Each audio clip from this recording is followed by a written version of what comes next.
Recording in progress. There she goes. There she blows. Hello, listeners. We Hello. we have an announcement to make. Oh, We, it's okay. It's nothing horrible. no, no. We're recording this on the Monday, the 23rd of September, Which happens to be. our first birthday. We've been doing the podcast for a year today, so we just wanted to put a brief message on the front of this mammoth episode that you're about to hear to say thank you for listening. Thank you to those of you that have given us such positive comments, both face to face and on Facebook or on social media. We really do appreciate it. Thank you very much to all the guests who've come on and given their views. And we just want to stress what we said in the original pod way back a year ago. Everyone's got an opinion, and everybody's opinion is valid, even Craig's. Really? Okay. Yeah, yeah, yeah. Anything you want to add? Thanks to everybody. We've had such positive feedback off folk for the first year, and we've had some great guests, and we've got loads more lined up for into our second year, Yeah. and it's just gonna get fingers crossed bigger and better.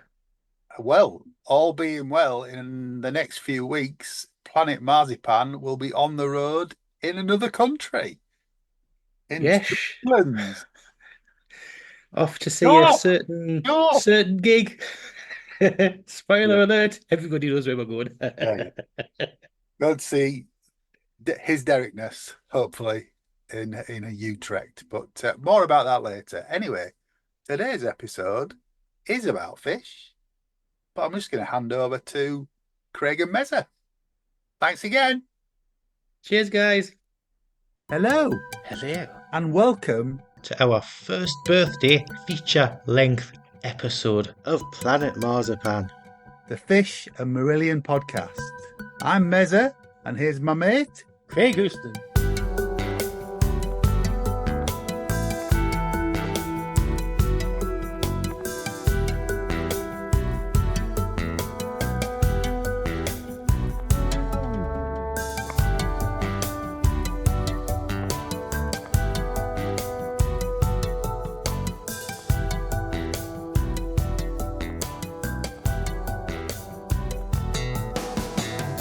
Hello, and welcome to Planet Marzipan. I am John, and I'm here with my good friend. Craig. Where's Mezza gone? What you done to him? Oh, sorry, he'll appear shortly.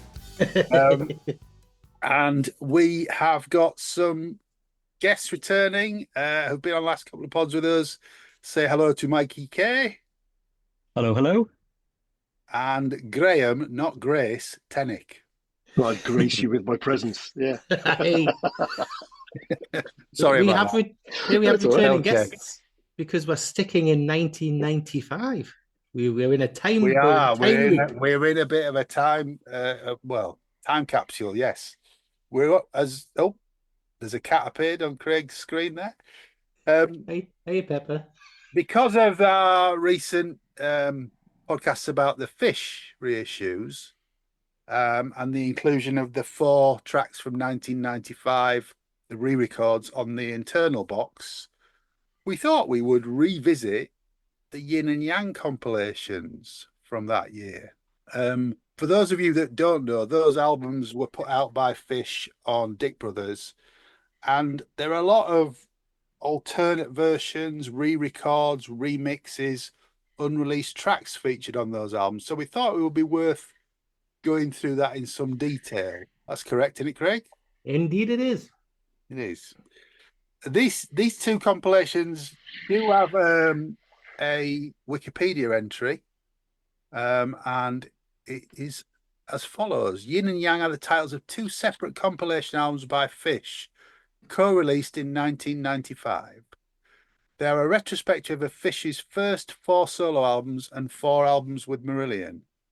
Yin and Yang were released on Fish's independent label Dick Brothers Record Company And there was also a Radio Edits promotional release containing 8 tracks, each with a roughly 1 minute long introduction spoken by Fish. This CD was available as a fan club mail order edition. We will come on to that much later. These albums were released on the 28th of August, 1995. How old were you, Craig? The ripe old age of 22. Still at the Still same age as 22. still 22. Hadn't hit 23 till September. Okay. But these are the retrospective on this, because Fish pushed them at the time as 15 years in the business from 1980 to 1980. Which is a bit of a cheat, because he didn't join Marillion until 81, did he? No, but it was from his He was first, thinking about it. Was it Thinking about technically? it. Well, before they were. Yeah, technically back, was it the Stone Cold Band time or something like that? Or Blew It or whatever was 1980. I'm sure Cloud and the Marillion Museum guys will put us right on that. Yeah, well, I mean, on the aforementioned interviews, so there's, sorry, I said we'd go into it later, but if you ordered it from the Fish Information Society, you got Yin and Yang radio edits and a Funny Farm interview from July 95, a lovely, lovely box, and a lyric booklet. But within the interviews, he talks about the reasoning behind it being that he wanted to try and break out into countries he'd not really visited before.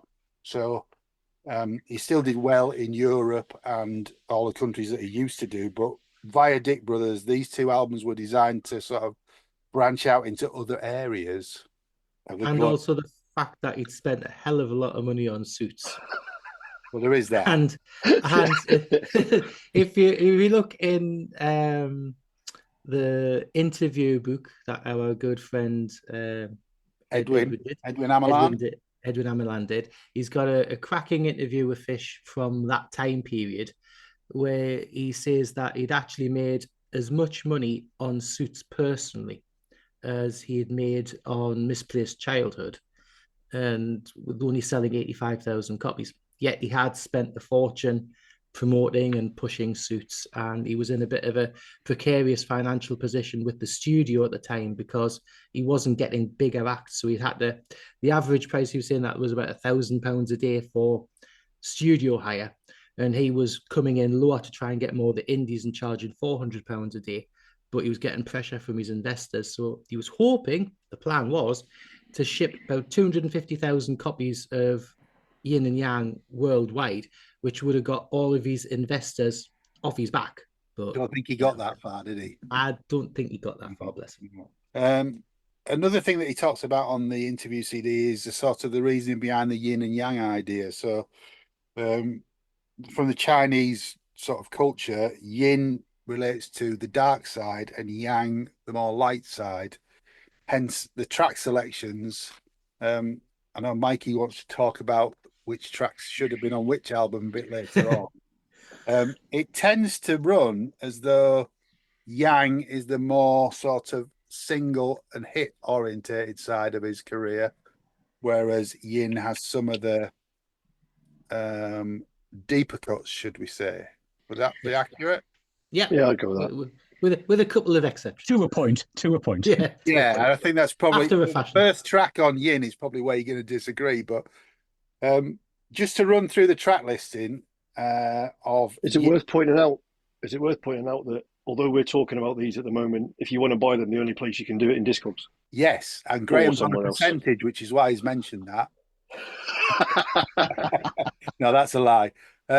We did check before we started recording. There are some copies available on Discogs at quite reasonable prices. So yeah, so I've just listed it. So Yin is from £4 or some thereabouts. Yang is from £2 or thereabouts. You can get the interview from £6 and the singles edit from £4. That's really good. Really good. That is really good. If it's a gap in your collection, dive and get it before prices go crazy. Well, listen to this and see what you think. But the track listing for Yin is Incommunicado 1995 re-record, Family Business 1990 original, Just Good Friends 1995 re-record with Sam Brown, Pipeline 1994 original, Institution Waltz 1995 recording, Tongues 1991 original, Time and a Word 1993 original with Steve Howe. The Company, 1990 original. Incubus, 1995 re-record. Solo, 1993 original. Favorite Stranger, 1995 record. Sorry, re-record. With Sam Brown. What, Favorite Stranger? Yeah. No, that's just Good Friends. No, with Sam Brown as well. Oh, just the backing vocals. Yep. You can argue about that in a minute, boys.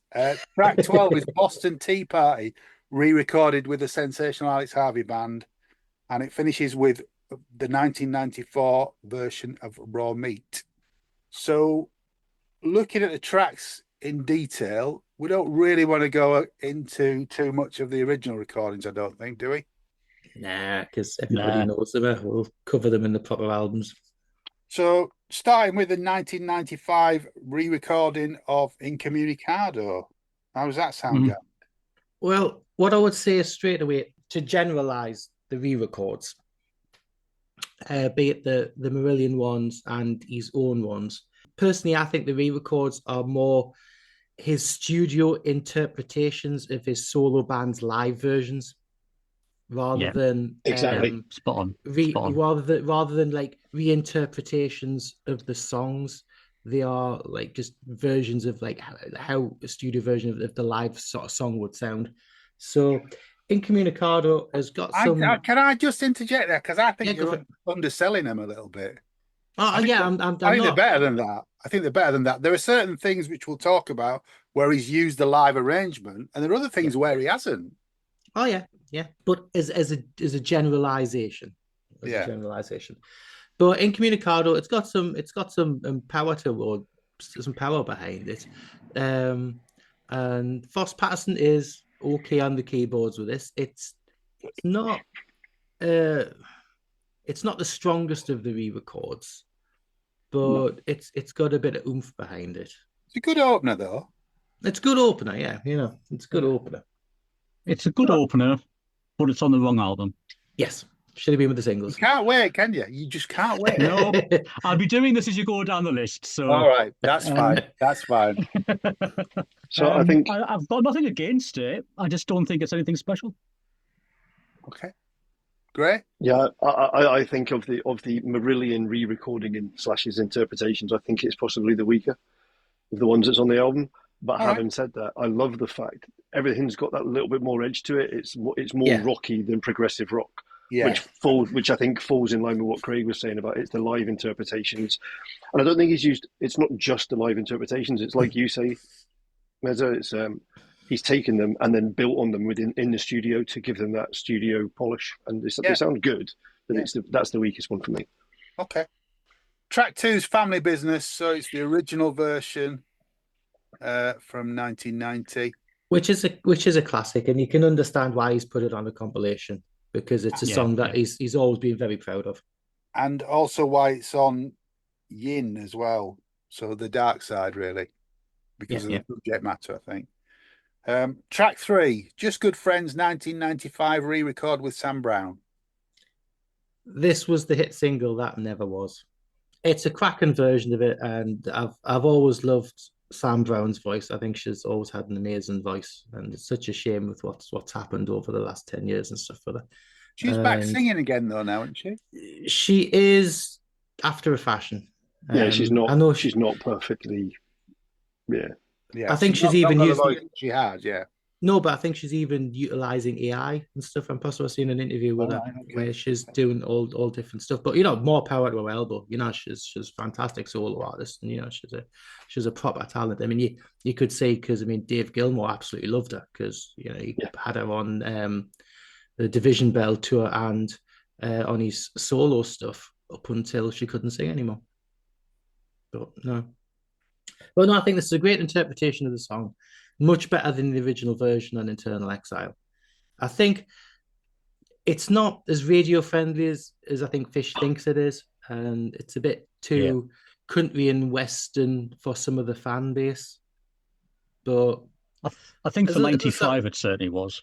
Yeah, as a song, I've always found it strong, and I thought the video for it was good fun as well. So. Great. Well, I've said before, so this version is the one that was my wedding song. Absolutely adore it. I was one of the people that did help it to get to number 63. Was it in the charts or something like that? Yeah, it was quite low down. So I did, and there was two versions Two of it, CD1 CDs. and CD2. Yeah. So I've got them somewhere back in the box. What a version of it! I mean, I love Sam Brown's voice. I've got all the solo albums and stuff, and I think she's amazing. And when this was done, I was just so chuffed because it really does bring the song to life. It really does bring the whole thing to life. And he says, is it not in the remasters where he says that in his notes that it had always been in his head a duet? He just never managed to get it done with the first album. On the interview disc, he talks about in 1988, Clannad were trying to had some success with Bono singing, and they were trying to sort of broaden their appeal. And he was, what's her name? Is it Mare? Singer. So he was gonna do a duet with her, and then when he went to do it, Clannad were going through all the internal fallouts that Marillion were going through at the same time, so it just never happened. I'm sure that on the latest internal box, did he not talk about at one point he wanted Kate Bush to duet? Yes, and then he went in, but he says in hindsight that was never going to happen. No. But Sam Brown was the perfect choice for it though, because his voice and hers. Great. It's a great version, and I think for me, because we're going to compare these to the other Fish compilations at the end. It's interesting to note that on both Bouillabaisse and Kettle of Fish, it is this version of Just Good Friends that's on there. So I get the impression he thinks this is a definitive version as well. Oh yeah, definitely. But yeah, great track. Yeah, it's always been a favourite of mine and Craig's. I was always fond of the original anyway. Really good song, and it just heightens it, doesn't it? It just takes it to where he wanted it to be. And Sam Brown knocks it out the park, doesn't she? She really, absolutely, she just elevates it. So yeah. Now if we just do a small little pause here. If you look at the track listing now for Yin, and take off Incommunicado and Just Good Friends, that album ain't gonna sell. Well, the listeners don't know because we're only on track 3, Mikey. So, can we talk about that in a bit? Okay. Steady. Hand slapped. Christ, just can't wait, can you? Can't wait. Track 4, Pipeline, Suits version. Track 5, Institution Waltz. Now this I think he found and I thought was going to be one of the selling points for Yin. Never officially recorded Marillion song from pre-1983. From 1981, in fact. That's why I said pre-1983. Well, you'll find from 1981. Which is pre-1983. Children, 1066 was pre-1983. Exactly. Yeah. It's from 82 is pre-83, but it's not the right year, Craig. 1980 is pre-93, but he wasn't even in the band. Yeah. Maybe he wrote it when he was 12. Anyway, Institution Waltz. Is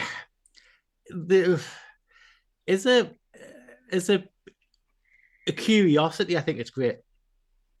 It's entertaining. It's quite a fun song. You can see why it never progressed any further because it was never going to fit onto Scriptural Justice Tier, and it's a nice curiosity. Lyrically, it's quite clever with all the nursery rhyme imagery and stuff and that on it, and Alice in Wonderland stuff and that. But yeah.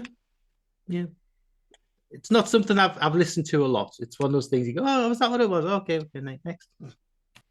Mikey? I like it. Yeah. I don't think it should have been on the album. I don't think it should have been on either album.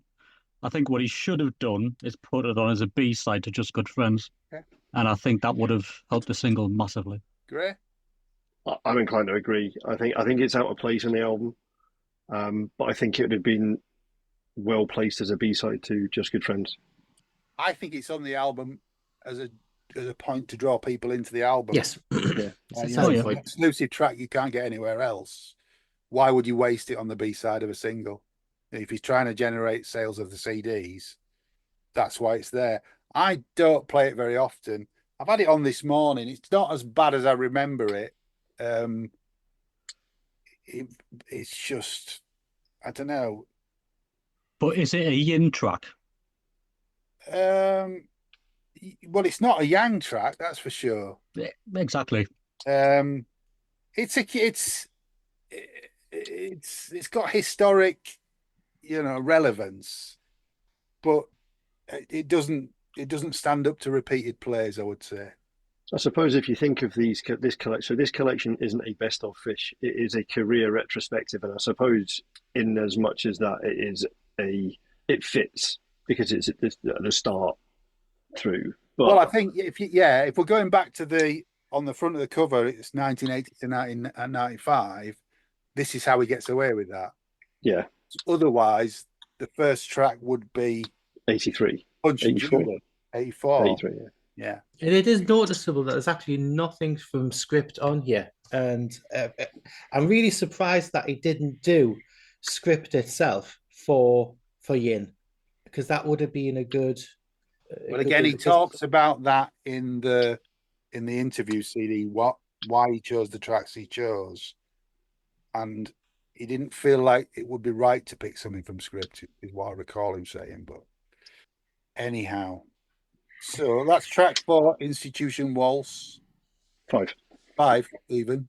Track 6 is Tongue's original. Yay! Yeah, Mikey's favourite. Track 7, Time and a Word. 93 recording with Steve Howe. So at this point, that wasn't on Songs from the Mirror, was it? Because it wasn't recorded until afterwards. On Outpatients, yeah. Yeah. It's a great version.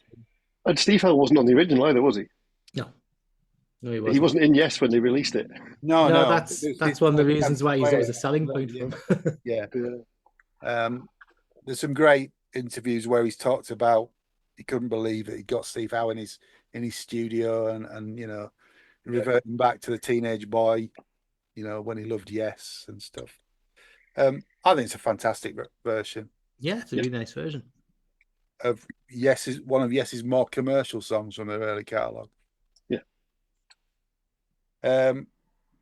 Track 8, The Company original recording. An old times classic. Really love it. And then, obviously it's such an important track to him. So obviously there was no way at this part in his career that the Company was not going to be on this retrospective. Mikey, do you think the Company could have been on Yang? Yes. To a point, yes. I was just going to say, guys, was there a reason, because I've not had a chance to go through all the interview stuff, why he didn't re-record things like Tongues and Company when he kind of did most of everything else? I think it was time as much as anything. And possibly the fact that there was only certain songs that he wanted to have a go at and he wanted to have a crack at, that he found that they came together better live after the studio album version. The studio version came out. And there also might be the fact, there also might be the fact that if he's doing it to recoup some losses or to cover some debt, if he extends his recording sessions, he's adding to the cost for the band as well, because obviously they're all on per diems. Yeah. I don't know. But for me, the big re-record from the Marillion Years was the next track. Track 9, Incubus, 1995 re-record. This is the standout track for the whole compilation by far, because it's the twin guitars. It is done with actual respect and reverence to the original, and it's just stunning. And to be fair, sometimes I actually depends what mood I'm in, but sometimes I actually prefer this version to the original. I think it's more, going back to what you said at the top of the pod, I think it's more rocky, so it's more live sound. Yeah. But then it breaks down into the center section, which is just piano and Fish's voice. Yeah. And then it goes into that solo, but the twin guitars. The twin guitar. It's a brilliant version. No disrespect to Mr. Roderick, but it's a brilliant version. Anybody disagreeing with that? Absolutely not. To me, I think more days than not, it is my favourite version of the song. It is just, I think it's because it's so powerful, and it's got that dynamic where you say as the middle set just drops down, and then it soars out of it. Absolutely, so that solo is. I mean, it's totally different to anything Steve Rothery would do because of that twin guitar part and the harmony piece and what have you. Yeah. So although I say it's my favourite version, it's different too. I think of it as a different beast to the actual Marillion version. Yeah. Yeah, it is a different beast, but it's a different beast that I'd actually listened to. I've never got into Incubus, never have done, but this is fantastic. Get away. Yeah. I've never. Sorry, been how a did great you get fan of onto this Fugazi. podcast, Mikey? You stumbled upon us thinking we were a Pet Shop Boys. You thought it was a Pet Shop Boys podcast. Yeah. Oh well, there's a Pet Shop Boys moment coming up. It's not what he knows; it's who he knows. Come on. No, honestly, I've never been a great Fugazi fan. Craig will tell you. But I love this. That it's just fantastic, start to finish. Yeah. It really is. Just looking at the notes as well, it's Kevin Wilkinson on drums on this as well. It's not Squeaky, so. Oh, bless him. Yeah, Kevin Wilkinson was great. Squeaky was brilliant as well. Don't get us wrong; he's also a good drum kit. And we haven't mentioned him, but we have to because Fish really doesn't get on with him still. David Payton's on a lot of this stuff as well. He is. Yeah, because it was the live band that re-recorded it, wasn't it? Yes, it was, but Squeaky's on some of the tracks. So, that's because Kev went off to the Proclaimers, right. Because it's weird because a friend of mine was working with the Proclaimers at the time, and he phoned me up and he says we've got Fish's drummer. I went, no, you haven't.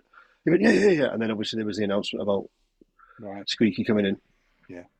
Yeah, it's funny because on the stuff it keeps saying that when Davy Payton, not Payton, he's copyrighted, right? His name, yeah. But yeah, when he left because of a family emergency, it's like because his Auntie Elton wasn't very well, was she? Yes. Well, we're not going to get into that. No, they said he left for a family emergency but didn't come back. Yes, that's the caveat, isn't it? Yeah. And the legal case that Fish had against him, he never cashed the check, and Fish has still got it framed somewhere in the house. Okay, well, moving on. Track 9, yeah, let's move on. Track 9, Incubus. Track 10 is Solo, Sandy Denny's song. It's lovely. I've loved it from Songs to the Mirror. It's a really nice version. It's very understated and spot on. I love Songs from the Mirror though, so as well we discussed it back back into old days. Yeah, 13 people listened to that episode, didn't they? 13 and a half. Yeah. Anything to add to that, guys? Not really. Yeah, it sits nicely. Yeah. Track 11 is a 1995 re-recording of Favorite Stranger. This is lovely. Yeah, it's different. It's got a different feel, different vibe, and everything to the Internal Exile version. And it's never been one of my favorite songs, but I don't skip it. It's nice, and the Sam Brown's backing vocals and stuff add to it. So cool. I think it's got a bit of a swagger that the original got.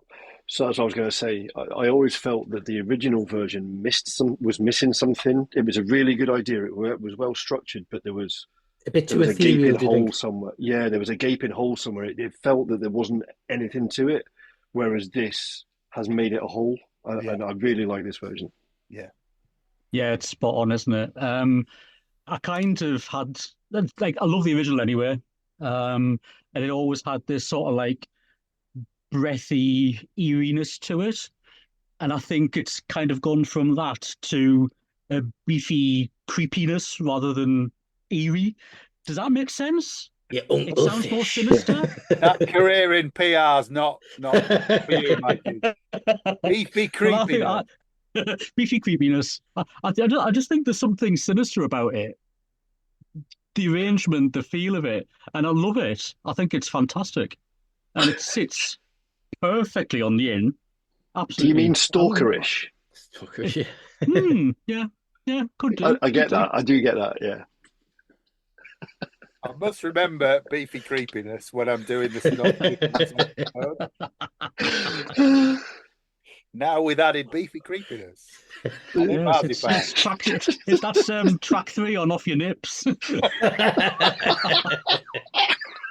I still want to buy that album. Oh dear. You have to mock that up part with a sleeve. All right, moving on. Track 12, Boston Tea Party, re-recording with the sensational Alex Harvey Band. I know what Craig's going to say. This has got more attack to it. I do prefer Fisher's band's interpretation on Songs from the Mirror to this version. Do you? But I understand. It's because I played Songs from the Mirror so much when it came out. It was quite. It just was so ingrained, those versions that he's done in my head, to do this version. I understand why he wanted to do it with the remaining members of the sensational Alex Harvey Band, with the Party Boys at the time or something, weren't they? Yeah. And so no, it's a good version, but I do prefer his original cover version on Songs from the River. So was he doing the sensational Alex Harvey Band gigs at this point, or was this the catalyst that then went on to do that? I think he'd done some gigs with them. I think he'd done a couple with them. Weirdly, because he had that, I don't know if it's a falling out with Ted McKenna, didn't he? When he was he did starting to do internal. This track's got the sensational Alex Harvey Band on, but it's also got Dave Stewart on drums as well as Ted McKenna. So it must be overdubs, I presume. I don't think so. But it's a good version, and I prefer this to the version with the Fish Band, if I'm honest. Yeah, so do I. But I like the original, so I like yeah. It's got more of the feeling about it. Yeah, I'm 50-50. I mean, I love the version that he's recorded with them, but I'm like Craig. The original was so ingrained to memory. I think, I could play either and love either. I think they both stand quite well. I don't think one's better than the other necessarily, personally. John, are they just politely saying that they're younger than us and therefore don't remember? Pretty much, yes, pretty much. That's why they're here. That's why they're here, Gray, to give the youngsters' view on this music. You know. That's why we never asked how old I was when this stuff came out, because it's just embarrassing. 12 teeth. 47. Track 13 on the disc. The last track is Raw Meat from Suits, the 94 version. Travesty. What? They cut 30. They cut 25 seconds off it. Oh, has it been edited? Yeah, they cut the intro off it. I was like, what? But anyhow, that's the first disc. As a whole, I think it's a good compilation, this, and it's worth people picking up. And yeah, I would definitely say disc Yang is one that I play more than Yin. But shall we talk about that now? Well, funnily enough, yes. And for my next trick, track 1 on Yang is the 1995 re-record of Lucky, which is really punchy. If you compare this version to the original album version, until you get to the remaster, which tweaks it a bit. So the remix, the 24 remix. This has just got it's over. It feels like it's over half the time because it's on. Well, I was going to say, is it not double faster? speed? It's a lot faster. It is faster, yeah. And it's one of those things, because Lucky was always planned, I think, as a single, because there's even a Mark Wilkinson cover for it. Yeah. And I think, we'll discuss more when we eventually get around the chart and the singles for this lot. That Lucky would have been a much better choice as a single than Internal Exile would have been. Because I think Internal Exile as a single pretty much crucified his career in the UK, south of the border. But that's a different story for a different time. Right. But I think this version of it's really good. And it's got some. I find it really interesting. Yeah, I find it really interesting now having the 2024 remix and the way that's come across. And this is almost like a stepping stone. Yeah, it's in between, isn't between the two. Yeah, because I think the 24 remix doesn't feel as plodding as the original 91 version does. Yeah, exactly. Whereas this knocks it up a level or two. Yeah, and it's much closer to how we played it live. Okay. Yeah, definitely. I think my 2024 ears have been a little less forgiving to this re-recording of Lucky than what my 1995 ears were, because I loved it when this came out. Yeah, I thought it was a much better version of Lucky.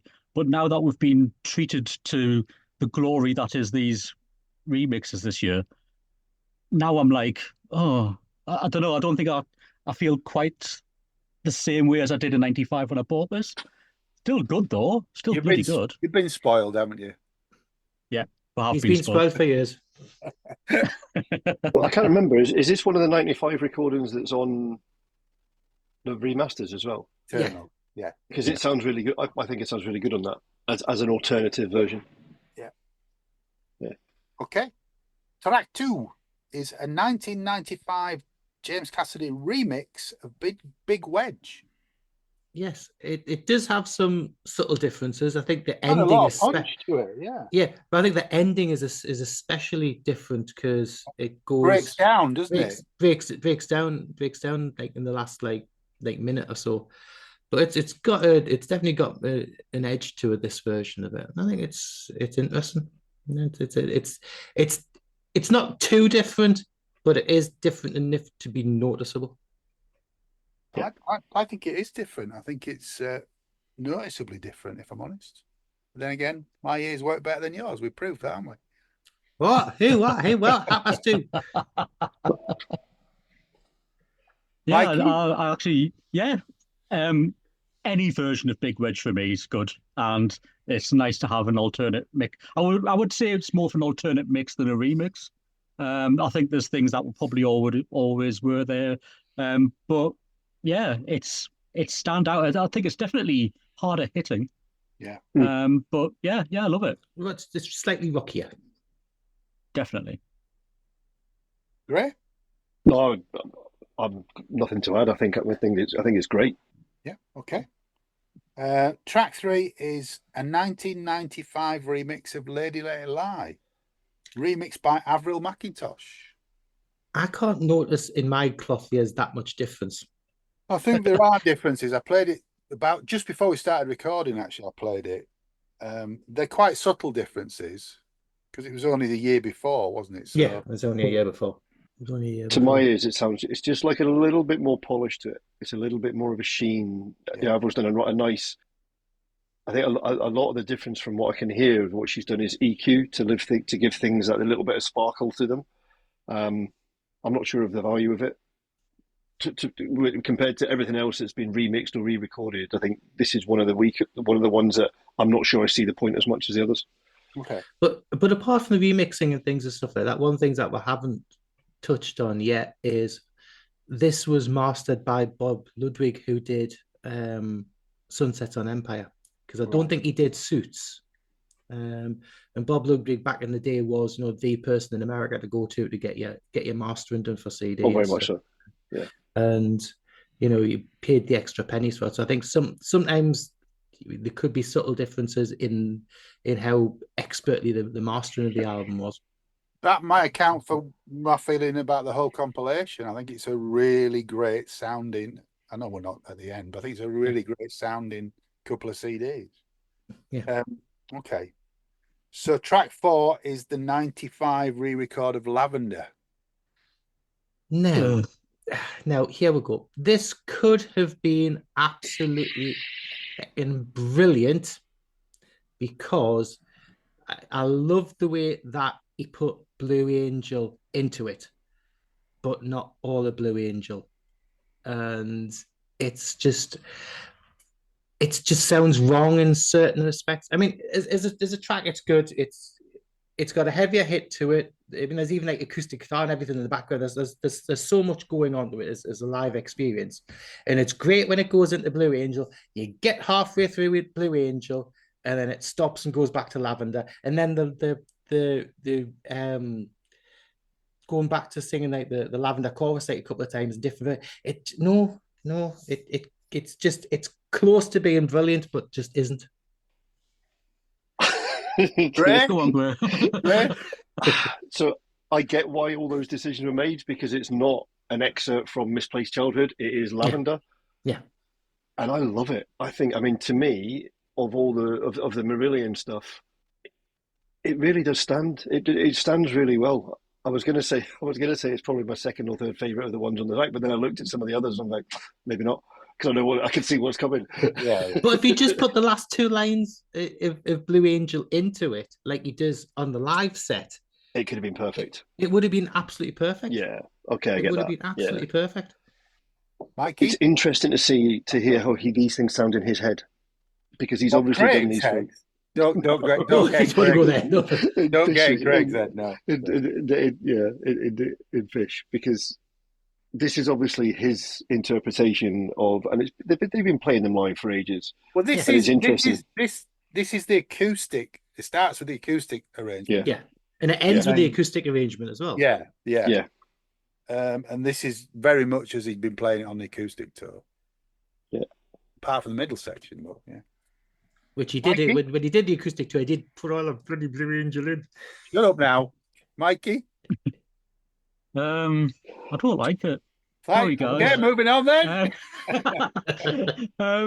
It's a game of two halves, really. I kind of take on board everybody's comments. I just think the first half, until the guitar solo kicks in, is just wet.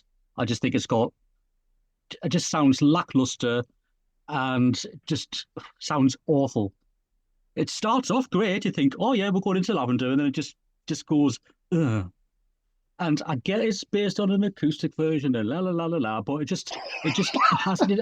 No.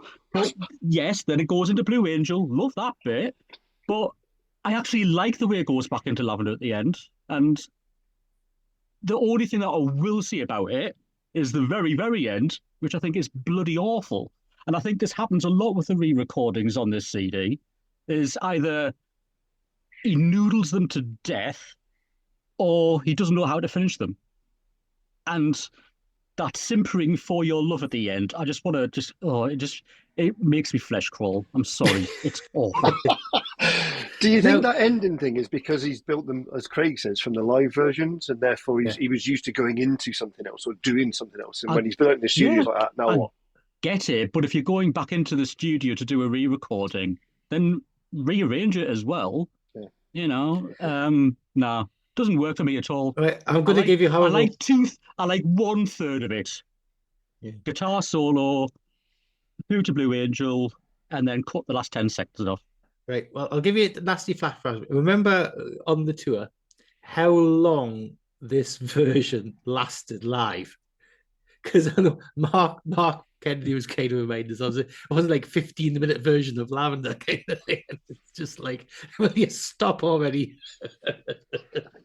7 minutes. 7 minutes on Krakow. And long enough. 6:45 on Fishhead Curry. How long, sorry? So as far 6:45. 45 minutes. 6:45. 6 minutes. 45 like 45 minutes. No. Can I just ask some questions, guys? Because I'm not exactly clued up on this. So the merging of Lavender and Blue Angel. We know Marillion's done it as well. They first did it in 95 like this. Who was first out of the door? It was the Fish, yeah? Live-wise, I can't answer that. I can't. I think live-wise, because it was Marillion did it first like that on the Afraid of Sunlight tour. So that was like September time. So it both came to it around about the same time. Or similar time. Funny that. Could be wrong. Maybe they heard Yang and thought, "Oh, that sounds good." But we'll keep all the Blue Angel in. Not if they were Mikey, they didn't. No. Anyhow, track five is the 95 re-record of Credo. That's all right. We'll start with the Prophet of Doom, Mikey. Go on. Right. Okay. For me, it's all right. It's all right. It's. I don't think. I think you should have just put the album version on for a start, but it just the way it just goes off on a tangent towards the end for like 2 minutes. No thanks. No thanks. I'll come to Craig next because I want to finish this one on something positive. So, Craig, what do you think of it? He's not finished. I'm not finished. He's finished. Craig, what do you think of it? I think it's all right. I think it's again based on the live version, and I do prefer the 91 original to this version. At the time, I thought, why are you doing it? It's similar to Mikie, because like, why muck with perfection? Because I thought the studio version of this, there was absolutely nothing wrong with it at all, and it's by far one of my favorite songs from the album, and it's by far one of my favorite Fish solo songs. And in this case, I don't mess with it. But I understand why he did this version, because he wanted to give it a bit more push, a bit more oomph, a bit more attack and stuff. But I would have left it alone. Calvin doesn't need Credo scattered all over the place. No, it doesn't. 20,000 times until it's his live interpretation. Yeah, obviously these young people don't take care of their ears and they're all deaf. Credo, come on, like you don't like. Oh, really? Ray, what do you think? I love it. Yeah. I think it's a really good reinterpretation based on the live stuff, and I think the justification in Fish's eyes for doing this is borne out in his remixing of the 2024 version, because he was never happy with Internal Exile. That's why he re-recorded some of these songs. He didn't like the thing that came out as his album. He loved the songs. Yes. He liked what they were doing live. He didn't have the time to pay for somebody to remix the album again because it was... And this was his way of fixing part of the problem at the time. And I think they're great as standalone at the time. I don't think they are replacements for the original, because that is now 2024 mix for me. That is just unbelievable. But at the time, for me, these were great because they were, okay, it's, apart from anything else, it was studio versions of the songs we'd seen live and seen him play, and they had that bounce to them. They had that, and they were great. I think you've hit the nail on the head perfectly there, mate. I think you have, because I think you're right. The fact that he was never as happy with Internal Exile until now. I think you've made a perfect point there. Okay. I think it's great. I agree with Gray. I don't have an issue with it at all. I'm going to ask Mikie what he thinks of this original. Track 6 is not a re-record at all. Track 6 is the original of A Gentleman's Excuse Me. Well, it's bloody amazing, isn't it? But it's on the wrong album. Right. You can't do it. You can't say anything positive, can you? You just can't do it. You can't leave it there. Can I ask why? I think, see, doing my time warp thing back to 1990, there was a comment that somebody that was attached to Craig had made about the song, saying, "Oh, isn't this song lovely? Oh," and it's like, it's not a love song, darling. It's a fuck off song. Yeah, a lot of people still think it's like that. Yeah, and I think the tone of it doesn't quite fit on Yang. I get why it's on there. It was a single, and it's but you can't. And it's amazing how much. And I think you're right. And I think it's amazing how many people don't listen to Fish's lyrics and understand what he's actually trying to say. I mean, the guy's slightly verbose. Let's be honest. I love it. I think it's one of the. And I think because of that, a lot of people lose the understanding of what he's, and like, it sounds like a love song. It's played like a ballad. It's absolutely fucking gorgeous. Pardon my French. But when you understand the lyrics and where he was coming from and where his mind was at that time, it was a huge fuck you. Yeah. Okay. Track 7 is the 1995 re-recording of Kaylee. I'm going to come to Craig first, then Mikie, then Will. Oh, Craig's going. He's walked out. He's walked out. We've broken him. Mikie, what do you think of it? Again, it's a game of two halves. I know. I, right. Okay. The start of it sounds like a level 42 cover band covering Curly. It's just too funky. You listen to the bass on it, and it sounds like level 42. I'm sorry, but it does. I think that Sorry, that was Amazon it's at the door. it's a slightly different riff that Frank or Robin plays. It's not Yeah. exactly the same riff. So No. to explain that, I think rather than using delay as Rothers does for the echo to fill out the spaces, they play an arpeggio. So Right. it is different. It is a different riff using the same melody. Yeah. It's Well, just that's a live my version. non-musician take on it. Yeah. Yeah. So you're right. It's a different riff. Yeah. But Well, halfway through, yeah, it turns good again, and I quite like it. yeah. It's just that first up until the guitar solo, it just doesn't work for me. It just doesn't. But it's not as bad as some of the other re-recordings on here, in my opinion. Okay. Craig, what do you think of it? I think it's all right. I think it's just his band's live interpretation put down onto a studio version. And it's a bit rinky dink, but it's Level it's 42, fine. you mean? Nothing wrong with level 42. Yeah. Nothing wrong with level 42. You can never re-record a song like that and have it have the same feel to it. It's different enough to warrant being on here. Yes. Oh yeah. It was never not going to be done, and I think it's listening to it then. All you just thought was, yeah, that's how he plays it live, and his band plays it live at the gig. So it wasn't a shock to hear it. You know, where some of them you're thinking, ooh, Yeah. this year you knew what it was going to sound like. Ray?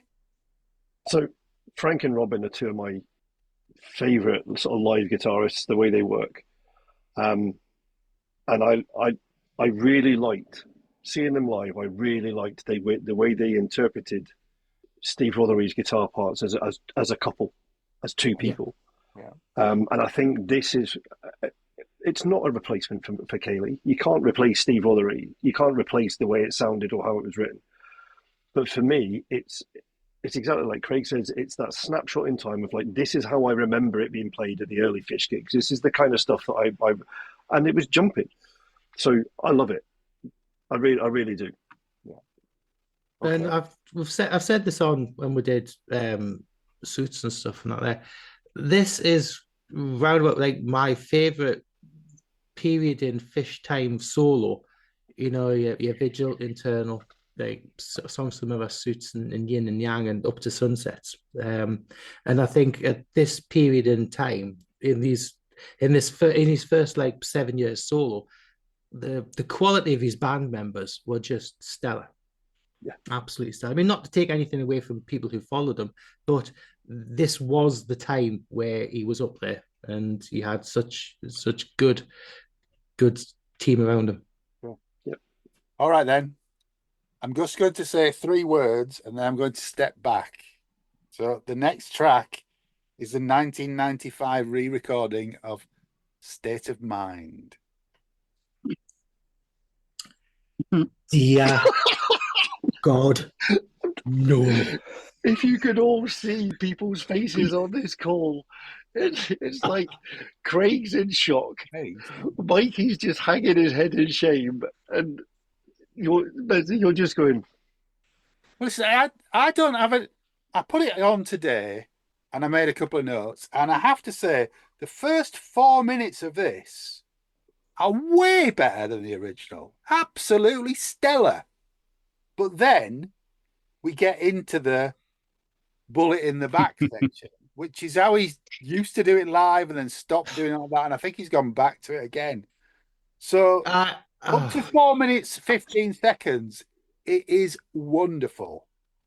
But from there, we go into the live bullet in the back, bullet, all of that. It's 6 minutes 47 long. So the remain, which is 6 minutes and 48 2.5 seconds. minutes. Long. That. I say that I hate this version with a passion on top of a passion. I hated it when he did this interpretation live back in 94, 95, because it went on for what seemed like half a bloody gig. Yeah. It was the only ever time really with a Fish gig where I was like, oh, say, pack it in. And I've hated any interpretation of State of Mind like this, because I love the original. I absolutely love the original, and I love the original. It's one of my favorite songs, solo songs for his. I love it. And even when me and John had the conversation when after the Vigil's End tour, because you didn't go on that tour, I went on that tour, and even when they played it live on the Vigil's End thing, they didn't get it right, because the whole bass line, which is the driving part of the song, they didn't get right for the song, and they just can't get it right, and this version I absolutely detest, and I just can't play it. I just hate it. Hate it. I've never been a massive fan of the original. Oh, I love the original. Absolutely love the original. This is better. As I say, if you edit this at 4:15, this is brilliant. No, it doesn't do for me. But anyway, I shall put me battle axe down. Voice of reason, then, Mikey. I agree with Craig. It's bloody awful. And even if you did edit it, John, I'm sorry, but no, it shouldn't have been subjected to this album at all. If you want to hear it live, go and buy a live CD. You should have just put the original on, or the presidential mix on here if you wanted to fill the space. But like in my notes, I kind of wrote down that, after he does his bit of swearing and stuff, and we don't like that. It kind of goes into this awful Pink Floyd Echoes versus Tears for Fears Year of the Knife mashup, and it's just awful. No, stop. And I'm saying not in a good way. I'm not having anything to do with that. What a pile of talk that comment is. Two of the best songs ever. You cannot get away with that, Mikey. I think he's just trying to wind you up now, isn't he? Take that back, because that's absolute rubbish. Anyway, it goes on too bloody long, and it reminds me of being at the gigs and like looking at Craig and him looking at me and going, well, either going for a piss or going to the bar, because either way, it's still going to be playing by the time we get back.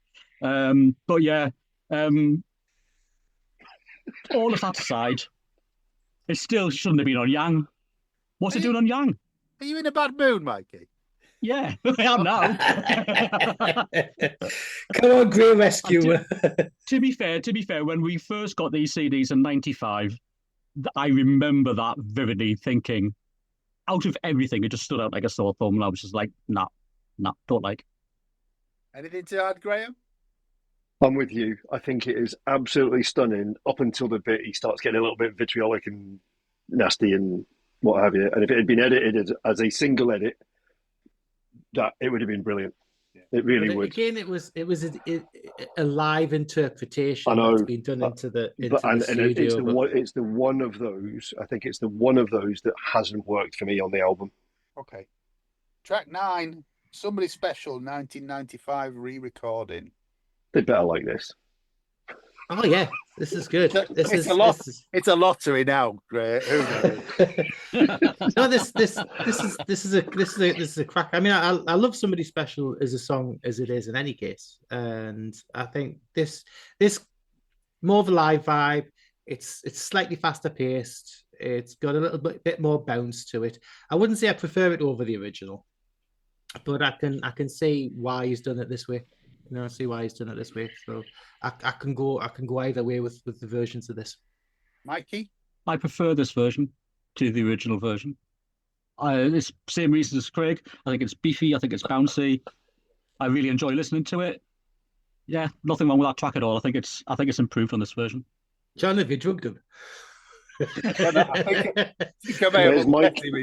just backed right down now, hasn't he?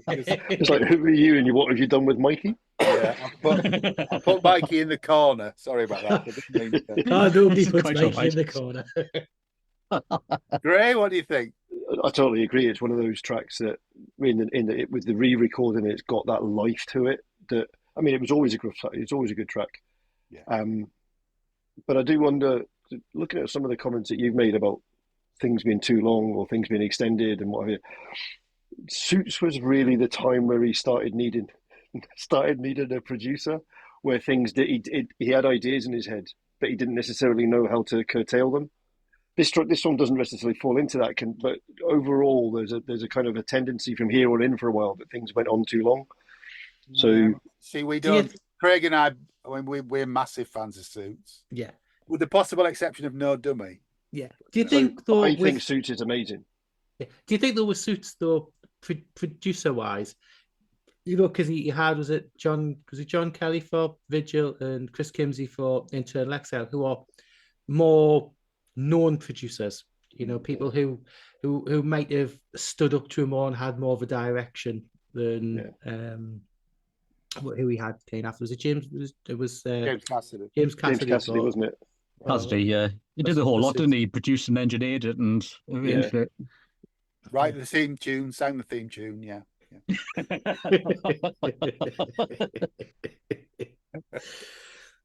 Poor international listeners will not have a clue. Yeah, no, I'd be very surprised if people have got this far into this podcast. It's basically us arguing, which is not normally what we do, but there you go.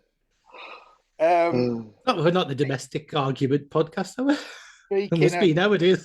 Speaking of disagreements, track 10 is the 95 re-record of Sugar Mice. Which, again, was based on the acoustic live version. Yeah. Not a fan of it. It's all right. It's all right. It's a different take. It's a different take on the song. And it doesn't have the original version. In the original Marillion version has got some soul to it, and it's got some passion, it's got some heart, and it's got some tragedy and everything in it. This is a bit rinky dink, a bit spinners. Just not rinky dink. It's not. Quite rinky dink. It's quite raucous in the middle, which is but it just the whole feel of the song. The whole song is a very melancholy it's the song. Acoustic arrangement. Yeah. Can we call this episode Hong Kong Phooey? You call it the last Planet Marzipan ever, I think it is. And a rinky dink to YouTube. Yeah. What was it? Beefy? What Beefy? What did you say about before? Beefy? Beefy Creepiness. Yeah, Beefy Creepiness. It hasn't got that solo in it. I don't know whether you noticed that. Yes. Yeah. He hasn't attempted to do anything like that at all.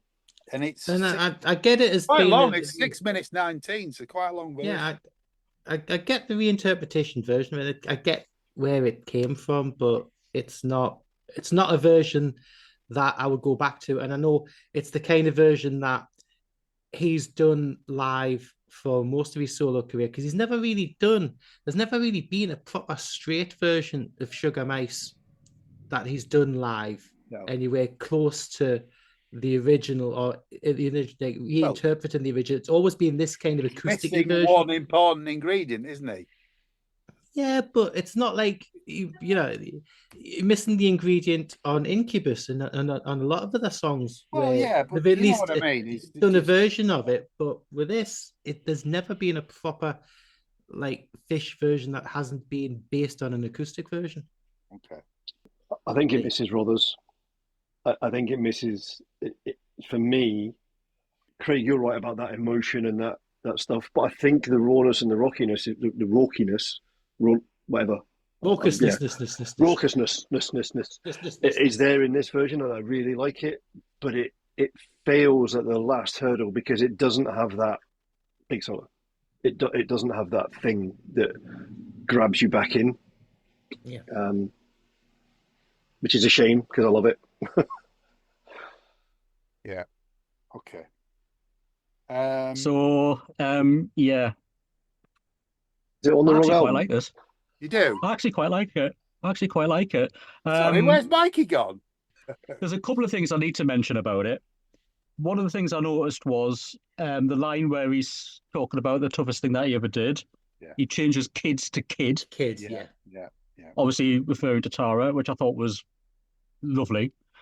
And close to the end, about a minute 30, when we get to the clutching at straws and nursing our scars, there's a pause, and there's a lengthy pause. It just hangs, and I think that's beautiful.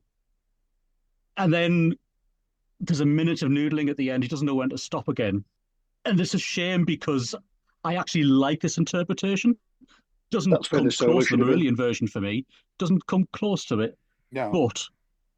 But this could have been perfect had he not known when to stop again. But yeah, there were two standout moments for me. And I'd totally forgotten about it until I had a re-listen over the last couple of days. But yeah, I think that's a really good don't point. Have a problem with it.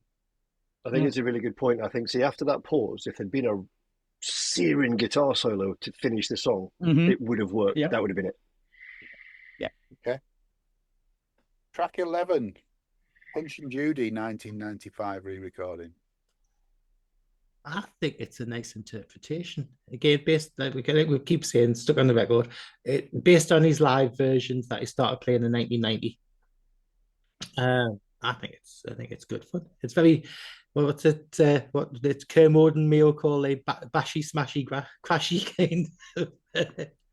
But yeah, I think as a certainly more rocky. It's more rocky than the original, isn't it? More live sounding. Yeah, and I'm with it on that. You know, it's got something to it. It's got a slightly different synth sound at the beginning. It's not quite managed to capture Kelly's synth sound. No, but it's very bang bang. You know, and it's kind of extended. It's longer because it's got a middle section that's not in the original, where it breaks down a little bit. But this is the one where it has actually added something to it, and I do like it. Is it less Bo Diddley? Yes, less Bo Diddley. Well, it is. I mean, that's the rhythm that the original's supposed to have. When Fish talks about it, he talks about it as being a Bo Diddley riff, you know. Yeah. Bo Diddley rhythm, sorry. Mikey? Yeah, don't have a problem with it. I think it's pardon the pun, it's punchy. It offers something different, but I don't think it's drastically different from the original. It's very faithful. Love it. Yeah, great. Yeah, no, so I like it, and I think everybody said that it's the rockiness of these versions they're rock songs, not prog rock songs. He's done something to them, but I also think, and I think this is the song that made me think it. His vocal interpretation of the lyrics. He's got 15 years maturity, 12 years maturity on these songs that he's singing. And there's a difference in the way he spits the lyrics. So, and I think that for me, that's really interesting. If you listen to one version and you listen to the other, there's little bits that he says them differently or he bites them differently. Yeah. So that, to me, that's interesting. Yeah, definitely, because what you've got is on the Fugazi version, it's the theory. And on this version, it's the experience. It's the lived reality. So he's actually been through the experience. And I think it does give them a different perspective, and you can hear that in the way he delivers the songs. Because he never had a great time relationship wise, though, did he? So he's lived it. Okay. Yeah. That's the last of the re-records. So track 12 is the full album version of Fortunes of War, which is a corking track. No, it is. It's really good, but it's on the wrong CD, isn't it? Do you know what we should do? We should just take the cover from Ying, put it onto the Yang CD, and take the cover from Yang and put it on the Ying CD. I just need a pair of scissors and some Pritt stick. I presume, Mikey, you're talking about the subject matter there, yeah? Yeah, subject matter, and I think again it's the mood, it's the feel of it.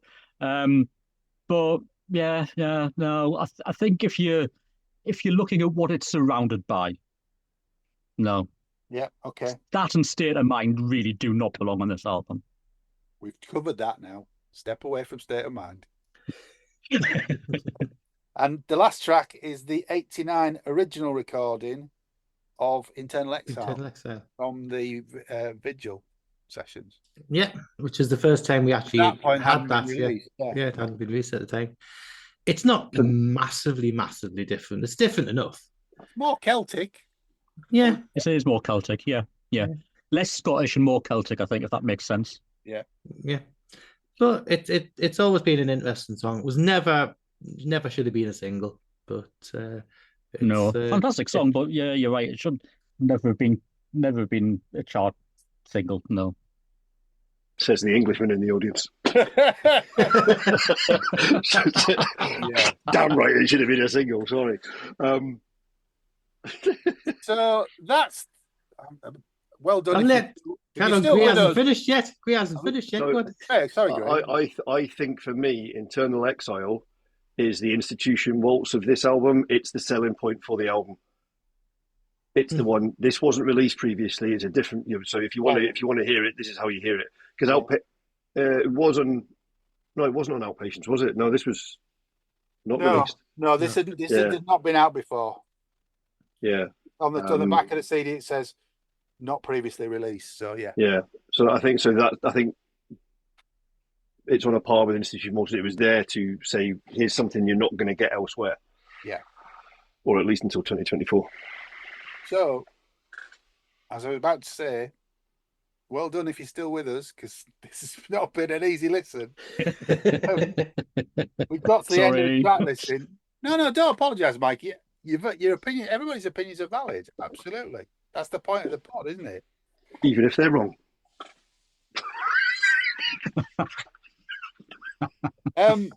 How do you think Yin and Yang compares to Kettle of Fish and Bouillabaisse? Bouillabaisse, I don't have time for. I possess it, and I don't think I've ever actually played it. I just got it just as a kind of collector's piece. Kettle of Fish, to be fair, I played a heck of a lot because I like the track listing on Kettle of Fish, and I've always liked since it came out, Mr. Buttons and Chasing Miss Pretty.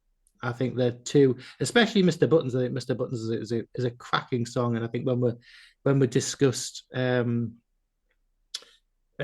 Gods I did say back then that I really thought that Mr. Buttons should have been on Rain Gods because I think it was a strong enough track for an album, rather than just as an extra track on a best of compilation.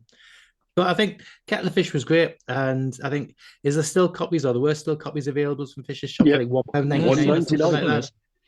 So they're well worth getting that. And I think the video compilation back in the day before everything was up on YouTube was an essential purchase. Mikey? I don't think you can really compare them, but I think they're different beasts. Yes. And I think anybody, as much as I've dissed a few things on here, don't get me wrong, when my 95 ears were listening to these, I thoroughly enjoyed them. It did throw me back to the gigs that me and Craig went to. It was the height of our, what I would call the imperial phase for us with Fish. And it got as much playing as anything else did at that time. I think it's easier in retrospect to look at this and go, oh, not this, oh, yes, this, oh, not this. But there was a lot of love and care put into this. Oh, yeah. And I think he should be heralded for that. I mean, he obviously saw an end goal that this was going to produce for him and pursued it, and hats off to him. And again, like you mentioned previously, if you got it through the Dick Brothers release, you got the nice sleeve to fit the two CDs into, you got the lyric booklet with all those liner notes. I mean, they were read back to front. Yeah. You know, as a release, it was fantastic. Really, I mean, there was care and attention put into it. You know, whether you necessarily liked all the different versions of the songs and things and stuff like that, it wasn't just thrown together. Yeah, the photographs, the booklets as well. The photographs are gorgeous, really well put together, as you say, Mikey. If you can get hold of that original package with everything in it, it's amazing. Interestingly, that's the one thing that's not for sale on Discogs. Well, no, because you could only get it from Fish Information Service. So yeah. And I think it's as something that if he had the time and interest and not retired, it would have been something that would have been great to do a deluxe of, because you could have done the remix, because he's obviously been remastering stuff and remixing stuff like that. So it would have been good to get a remix of this. You put Krakow in the package as well. You've got the live acoustic DVD, and you've got the live acoustic electric set, which were recorded for Polish television. Now, that is a package there together, just to say this was 1995 in my career. Look at everything that was part of this Yin and Yang project. As a deluxe version, it would be absolutely amazing. And I think a lot of people who've come back to the fan base who might not be around, there's a lot of people who will not have a clue what this Yin and Yang was. And it would have been a proper great eye opener for them as a project. But yeah. Great. So, How I do you mean, think it compares? So I'm kind of with Mikey in a way, because I don't think you can compare it to Kettle of Fish. no, I think in as much as you've got yin and yang, because Booyah was sold as Balladeer and Rocketeer, wasn't it? Yeah. yeah, So I kind of think there's almost like a parallel there. I don't like Booyah as much as the yin and yang, but then when yin and yang came out, it was like, as Mikey said, it was at the empirical phase of fish fandom and all this kind of stuff, and I was obsessed. He was a guest lecturer at the college my brother and my wife went to. A year later, my brother was working in his studio and all this kind of stuff. So it was like, for me, I listened to this on repeat. Because you got to remember, it wasn't the time when we had streaming. It wasn't the time when your iPods and what have you. So for me, this was how I listened to a lot of stuff for ages, because it was, I could access all my favorite songs in one go. And then the one thing, the redeeming factor for me for Booyah was some of these songs, very much like this. He had songs that you couldn't get elsewhere, like his version of Caledonia. Yeah. You know, as a Scotsman living abroad, when you hear Caledonia, you just automatically start gushing. And to have him doing Caledonia made me just think, yes. So that's why I bought that. Booyah is the only Fish release with Caledonia on it. Yes. Because it's from the Frankie Miller tribute album, isn't it? That's right, yeah. because when did Bouillabaisse come out? Was it around about the early 2000s? 2006? 2006, yeah. Yeah. I gotta say, they're very different beasts, as you've said. Yeah. I think for me, as a fan, Yin and Yang is still the best Fish compilation by a country mile. Because as a fan, it's got things on it that I can't get elsewhere. Yeah.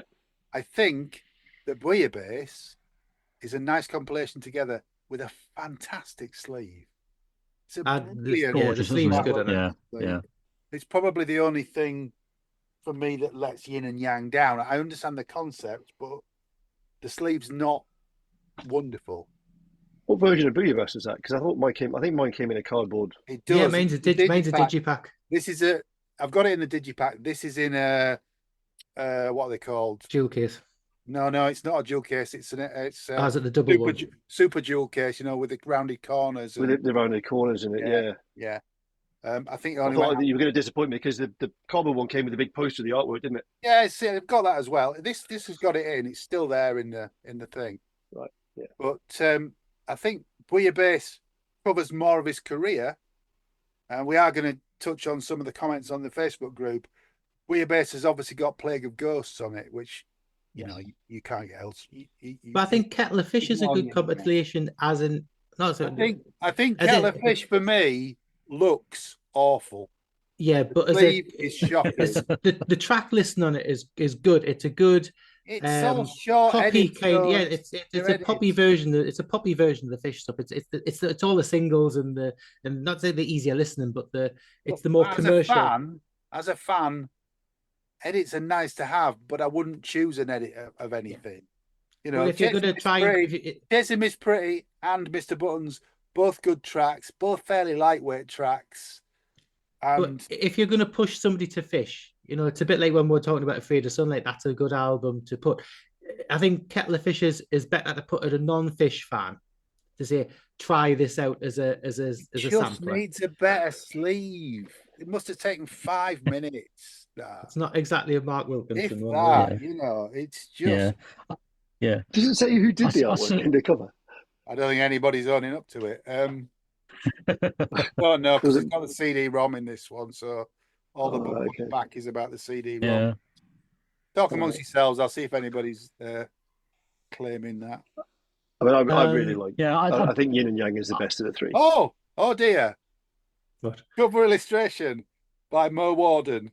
I was going to say it's a Mo one because it's the same as I was going to say. I'm sure Mo did it because it's the same as the graphics that were on the website for a while. Yeah, I'm sorry, Mo. Apologies. I'm just not a huge fan of that. But it's only because you can't compare it to Mike Wilkinson. So I think for me, Yin and Yang is the best Fish compilation. But and as Craig touched upon, I really wish he would revisit these re-records and give them the same love that he has the 4 that he's put out on Internal. And I reckon if you've got a spare tenner, get on a Discogs and buy them because you will not regret it. Despite what we've said on here, some of us. Yeah. Because we all like bits of it, and between us, we all like the whole album. Yeah. If you can pick it up at the £4 mark that Gray was talking about, that's brilliant. Yeah, I think if you're trying to use the album as a get into Fish, I think it wouldn't necessarily work. I think if you like Fish and you haven't got this, it's a must-have, definitely. But it's funny if you look. I do think it falls when he was bringing this out in the interview with Edwin. He does say that he was hoping that this was going to bring people back into the fold who'd bought like the likes of Misplaced and Clutching and things and stuff that who might have missed some of his solo career after Suits, because he says like, you know, the sales were good for Vigil, not so good for Internal Exile, but dropped off a lot for Suits. And it's a case of like, I'm still here, I'm still writing, I'm still doing it. It was a case of like, look at me. I completely understand. I think the way they were released though, I think was a little bit off. Because obviously commercially they were available as 2 separate albums. And like I said, the trappings of Yin and Yang, which and here's the Pet Shop Boys moment coming. In 2003, Pet Shop Boys brought out a hits collection called Pop Art. And all of the singles were put under a list. Is it pop or is it art? And it was so tenuous, it just didn't bloody work. This was a bit more coherent, but I still think that there's a reason why there's certain tracks on Yin and not Yang, and that's purely so it would sell. And that might sound a little bit gripey. No, I think one CD is designed to be the singles. Yang. Yeah. But why is Just Good Friends on there? It's like, you know, I mean, to pardon the pun, he was shooting fish in a barrel here because the fans were going to get it anywhere and they were going to go and get the double CD with the sleeve, with the booklet, because it was gorgeous and is what we all wanted. But I think from a retail point of view, on shelves, that one was always going to sell the least. And I think that's why there's tracks like Incommunicado and Just Good Friends and Time in a Word on there, because you know, it wouldn't have sold otherwise. If you'd kind of took those off and put State of Mind onto Yin and Fortunes of War onto Yin and put that on a shelf, wouldn't have sold. Okay. And also considering that it was more for this was designed for like other markets, not just the UK. That Lucy said a thing a while ago about double albums don't sell that well, or you can't sell them into Europe very well, and it has to be like single albums. So what about double episodes for compilation albums? Do they work? God knows. I'm sorry, all I can hear in my head at the moment is shooting fish in a barrel with beefy creepiness and a rinky dink to you two. Sorry. No, I think that's you've summed up the episode. You should put that in the beginning and save everybody an hour and a half, shouldn't we, really? Well, look, that's what we think of Yin and Yang. It's a real mixed bag, as you can tell. Some of us love them, some of us not so much, Mikey. We were a bit tardy in putting this in the Facebook group for reasons I won't go into on the podcast, but there were some comments when we did put it in. Mark Kennedy, friend of the pod, said, was listening to the re-record of Credo the other day and surprised how much better it was than I remember it being, a bit harder than the original. Alex Gillett said, Just Good Friends with Sam Brown is possibly the best version. Darren Newitt has put Yin and Yang were a bit hit and miss for me. Whilst I appreciate that some might find the re-recordings better, I find them a bit distracting when held up to the original versions, especially the Marillion tracks. It may be my view, but I think the first version you hear, whether that's the original or the re-recording, tends to be the one to hold a flame for you. Maybe if I heard the yin and yang versions first, these would be my go-to tracks. Fred Holmes, I need to get these. Yes, you do. Yeah. So Gemma Haysbog, sorry if I pronounced it all wrong. Wheelbase is hard to beat because a Plague of Ghosts is in it, but those reworkings of old Marillion songs make them interesting. Stephen Dempster, love yin and yang, some great new versions, including previously unreleased Institution Waltz and a great re-recording of Incubus. Gordon Fleming says, I've lost the booklet. Sorry, Gordy.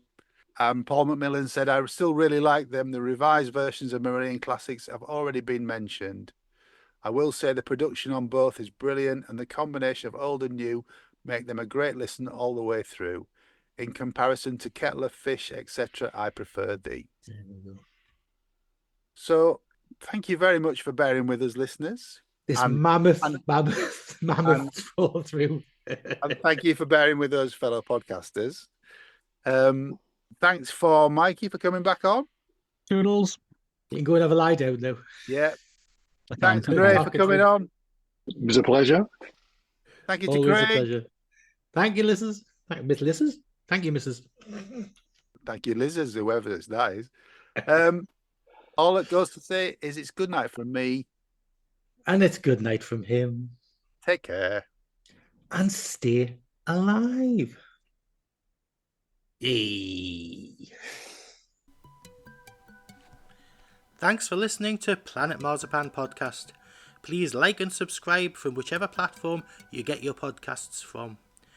You can contact us at planetmarzipanpodcast@gmail.com and check out marillion.com, fishmusic.scot or fishmusic.eu for all the good stuff.